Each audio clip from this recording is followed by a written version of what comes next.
Episode 283 पर उसकी सारा डिजायर अधूरा रह गया था। जैसे ही उसने डोर ओपन किया उसके सामने एक छोटा प्यारा मगर गुस्से से भरा चेहरा आया।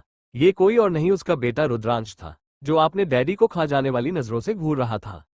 भाई लीजिए, ये आपका बेटा मेरे साथ नहीं रह रहा है, शायद वो भाभी को ढूंढ रहा है। ये कह मार नव्या ने रुद्रांश को मोक्ष की तरफ बढ़ा दिया। अब आगे मोक्ष ने नव्या की हाथ से रुद्रांश को ले लिया और गुस्से से उसे घूरने लगा। ये उसका बेटा नेहो उसकी रोमांस का दुश्मन था, जो हमेशा उसकी और उसकी बीवी की रोमांस के बीच टपक पड़ता था। प्रिंसेस जगन है? मोक्ष ने नव्या को देखते हुए पूछा। नव्या जो वहां से जा रही थी वो रुक गई और बोली, भाई वो प्रिंसेस तो दक्ष भाई के साथ गार्डन में खेल रही है। उसकी बात सुनकर मोक्ष ने उसे जाने को बोला तो नव्या वहां से चली गई।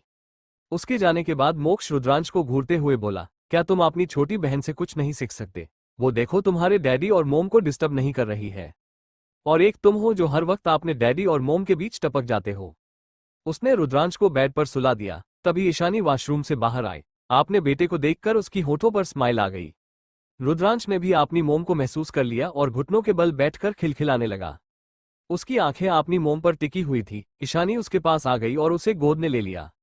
ये देखकर मोक्ष को और भी जलन होने लगा था। उसने जल्दी से रुद्र को फिर से ईशानी की गोद से लेकर बेड पर सुला दिया और उसकी तरफ उंगली दिखाकर बोला, आज तुम मेरी बीवी के पास नहीं आओगे। यही तुम्हारी सजा है आपने मोम डैडी की रोमांस को बर्बाद करने की। आपने डैडी की बात सुनकर रुद्रांश ने गुस्से से आपने डैडी को देखा, फिर ईशानी की तरफ देखकर रोनी सूरत बना लिया। जैसे कह रहा हो, मोम मुझे आपकी गोद में आना है। ईशानी तो दोनों बाप बेटों की नौटंकी देखकर सिर हिला रही थी। वो तो हमेशा से ये देखती आ रही थी। उसने रुद्रांश को अपने गोद में ले लिया तो रुद्रांश ने उसकी कंधे पर सिर रखकर मोक्ष को देखकर एक विनिंग स्माइल पास किया, जैसे उसने कितना बड़ा जंग जीत लिया हो। ये देखकर मोक्ष की आंखें छोटी हो गई। वहीं ईशानी की होंठों पर स्माइल आ गई अपने बेटे की हरकतें देखकर। उसका बेटा बिल्कुल उसकी हब्बी की तरह था। बीबी चाहे इसे तुम कितना भी बचा लो, पर देखना मैं इसे हॉस्टल भेज दूंगा अगर ये फिर से हम दोनों के बीच में आने की कोशिश की तो। हब्बी, क्या आप हमारे बेटे के साथ ही लड़ाई कर रहे हैं? रुद्र अभी बच्चा है, उसे मेरी जरूरत है। ईशानी ने असहाय हो मार बोला। बच्चा? यूं तुम्हें बच्चा लग रहा है? हाँ, ये सिर्फ दिखाने में पिद्दी सा है, पर जब बात हम दोनों की रोमांस रोकने की आती है तब हमारा ये बच्चा बड़ा हो जाता है और हमेशा हम दोनों के बीच में टपक पड़ता है और नौटंकी भी अच्छे से आता है इसे। क्या तुम देख नहीं रही हो ये कैसे रोने की झूठी एक्टिंग कर रहा है ताकि तुम उसके पास रहो? उसकी बात सुनकर ईशानी की होंठों पर स्माइल आ गई। वो हंसने लगी। उसकी हंसी पहली बारिश की बूंदों की तरह बहुत खूबसूरत थी। मोक्ष तो हमेशा की तरह अपनी बीवी की प्यारी एडोरेबल हंसी में डे से कहीं खोसा गया था। वहीं रुद्र, जो अब तक आपने डैड की बात सुनकर गुस्से से मुंह बनाकर उसे घूर रहा था, अपनी मोम की हंसी की आवाज सुनकर वो भी ईशानी की तरफ देखने लगा। मोक्ष धीरे धीरे आगे बढ़ा और ईशानी की गाल पर किस कर लिया। फिर ईशानी की माथे पर, फिर नाक पर, फिर लिप्स पर हल्का किस करके दूर हो गया।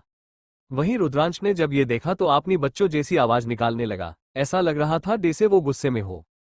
मोक्ष और ईशानी को उसकी बातें तो समझ नहीं आ रही थी, पर मोक्ष इतना जानता था कि उसका ये बेटा उसे अपनी बीवी को किस कार्य देख गुस्सा ही रहा है। वो गुस्से से बोला, देखो ये अपनी डैडी को मोम को किस करते देख गुस्सा हो रहा है। इससे अच्छा तो मेरी प्रिंसेस है, वो हम दोनों को किस करते देख खुश होती है। तभी रुद्रांश अपनी छोटे छोटे हाथों से ईशानी की माथे, नाक और गाल को सहलाने लगा। ये देखकर ईशानी को हंसी आ रही थी। मोक्ष की आंखें और भी छोटी हो गई। इसका क्या मतलब है? क्या उसका बेटा अपनी मोम की चेहरे से उसने जिस जिस जगह पर किस किया था उसे साफ कर रहा है? तुम बदमाश लड़के, तुम अपनी मोम की चेहरे को साफ कर रहे हो ताकि मेरी किस किए जगह को साफ कर सको। उसकी बात सुनकर रुद्र ने मुड़कर उसे आपने दोनों सफेद चमकीला दांत दिखा दिया, जैसे मोक्ष को चिढ़ा रहा हो कि जो भी आपने कहा बिल्कुल सही है।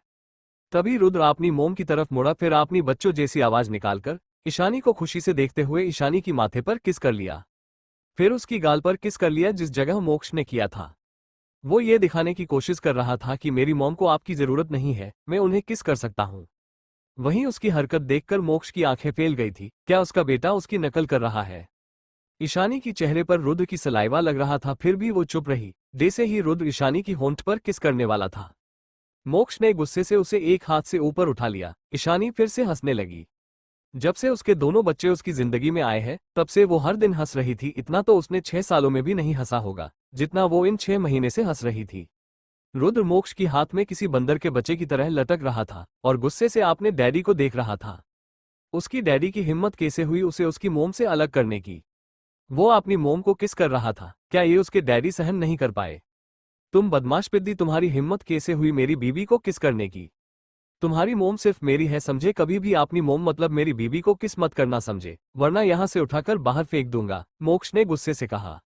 पर रुद्र को तो उसकी गुस्से से कोई फर्क ही नहीं पड़ रहा था तो वो रुद्र का ही बेटा। वो अपना सिर हिलाकर अपनी मोम की तरफ देखने लगा। जैसे के रहा हो, मुझे मोम के पास छोड़ दीजिए। तभी बाहर से आवाज आए, भाई आपकी प्रिंसेस को लीजिए, उसे भूल लगी है शायद। बाहर से दक्ष की आवाज आई क्योंकि दरवाजा ठीक से लॉक नहीं हुआ था। तो दक्ष ने मोक्ष की हाथ में झूल रहे रुद्र को देख लिया था। उसकी मुंह से हंसी छूट गई। मोक्ष ने रुद्र को बेड पर रख दिया और जल्दी से अपनी प्रिंसेस को लेने के लिए चला गया। उसने दक्ष से रुद्रांशी को ले लिया। रुद्रांशी तो अपने डैड को देखते ही खुश हो गई थी। मोक्ष की गोद में वो खुशी से चहकने लगी, फिर अपनी मोम की तरफ देखा। उसे भूख लग रही थी, भले ही अन्नप्राशन हो गया था, पर अभी भी उन्हें कुछ और खाने की आदत नहीं हुई थी। मोक्ष ने अपनी प्रिंसेस को ईशानी को दे दिया और वहां से स्टडी रूम में चला गया। ईशानी दोनों बच्चों को दूध पिलाने लगी। थोड़ी देर बाद जब उनका पेट भर गया तो वो खेलने लगे। वहीं दूसरी तरफ यशराज, दामिनी इस वक्त हॉस्पिटल के इमरजेंसी वार्ड के बाहर थे। दोनों का चेहरा चिंता और दुख से मुरझा गया था। दामिनी की हालत तो और भी खराब थी। साइना की मारने की वजह से उसकी हाथ गाल दर्द कर रहे थे। उसके बाल भी बिखरे हुए थे। कुल मिलाकर वो इस वक्त बिल्कुल किसी भिखारी की तरह लग रही थी। तभी यशराज का फोन रिंग हुआ। यशराज ने फोन देखा तो ये कॉल साइना की तरफ से था। ये देखकर यशराज का गुस्सा 7वें आसमान पर पहुंच गया।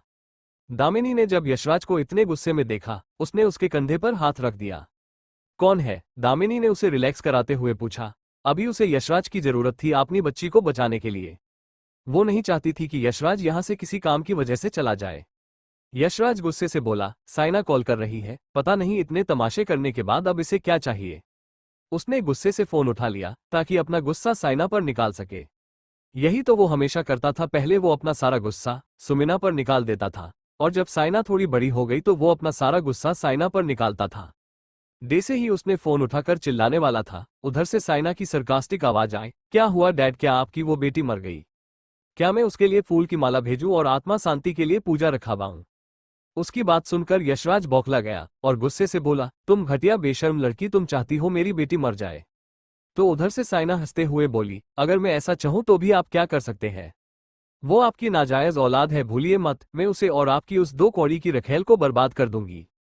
अगर वो बच भी गई तो भी वो हर दिन मरेगी। इससे अच्छा तो वो मर ही जाए। मैं तो उसकी अच्छे के बारे में ही सोच रही हूँ, तो इसमें मैंने क्या गलत किया? फिर हंसते हुए बोली, टाइम खत्म होने वाला है, पर अभी तक मुझे ना तो पैसा मिला ना तो प्रॉपर्टी पेपर्स। क्या आप चाहते हैं मैं सबको सच बता दूं कि कैसे आपने और आपकी मिस्ट्रेस ने मिलकर मेरी मॉम से प्रॉपर्टी छीन लिया और उन्हें इस हालत में धकेल दिया कि उनकी दिमागी हालत ही खराब हो जाए? हाँ, अगर आप नहीं चाहते हैं कि ये सब लोगों के सामने आए तो मुझे पैसे और प्रॉपर्टी चाहिए। गुस्से से यशराज का दिमाग फटने वाला था। उसका मन कर रहा था वो साइना को सच में मार डाले। वहीं दामिनी जी उनकी बात सुन रही थी, वो भी बहुत गुस्से में थी। यशराज गुस्से से बोला, साइना क्या तुम पागल हो? प्रिया की इस हालत में तुम्हें पैसा और प्रॉपर्टी चाहिए?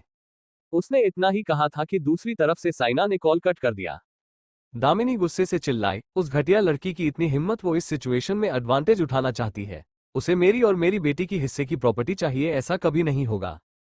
तुम चिंता मत करो दामिनी, वो अभी छोटी बच्ची है, वो सिर्फ धमकी दे रही है, वो कुछ नहीं कर सकती। यशराज ने उसे शांत करते हुए बोला। यशराज को लग रहा था साइना सिर बोल रही है, वो कभी ऐसा कुछ नहीं कर सकती। अगर कुछ करना होता तो वो पहले ही कर चुकी होती। वो कमजोर लड़की इतना आगे नहीं जाएगी। तभी डॉक्टर बाहर आए। दामिनी जल्दी जाकर डॉक्टर के सामने खड़ी हो गई और चिंता से बोली, मेरी बेटी कैसी है? यशराज भी डॉक्टर के पास चला गया। उसे प्रिया की बहुत चिंता हो रही थी। तभी डॉक्टर बोला, सॉरी मिस्टर ठाकुर, हम कोशिश कर रहे हैं, पर आपकी बेटी की वाइटल भी डैमेज हो रही है। उसकी शरीर पर अनगिनत चोटें हैं। उनकी तबीयत और भी बिगड़ती जा रही है।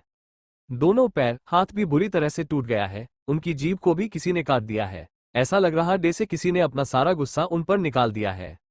अगर वो बच भी गई तो भी जिंदगी भर कभी चल नहीं पाएगी और सर्जरी के बाद शायद वो बोल सकती है, पर ठीक से नहीं। पर अभी प्रायोरिटी है कि उन्हें बचाना है, पर हम ऐसा नहीं कर पा रहे हैं। हम उन्हें नहीं बचा सकते। आप किसी और अच्छे डॉक्टर को कंसल्ट कीजिए। उस डॉक्टर की बात सुनकर दामिनी नीचे गिर पड़ी। उसे विश्वास नहीं हो रहा था एन कानों पर। कुछ दिन पहले ही तो वो यशराज के सामने अपनी बच्ची से मिली थी। उसकी फूल सी बच्ची को किसकी हिम्मत हुई इतनी बेदर्दी से मारने की? डॉक्टर, चाहे कुछ भी हो जाए, कितना भी पैसा लगे, आप मेरी बच्ची को बचा लीजिए। जिस डॉक्टर को बुलाना है बुलाए, यशराज ने गुस्से से कहा।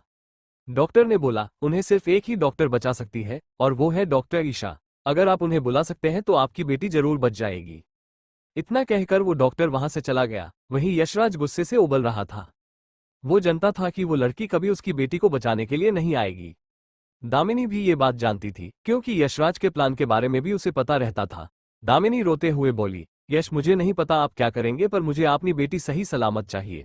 थोड़ी देर बाद यशराज का असिस्टेंट रंजीत वहां दौड़ते हुए आया और यशराज के सामने आकर हड़बड़ाते हुए बोला, बॉस, वो साइना मेम ने मीडिया को बुलाकर आपके और दामिनी मेम और मिस प्रिया के खिलाफ स्टेटमेंट दिया है। उसकी बात सुनकर यशराज और दामिनी हैरान हो गए।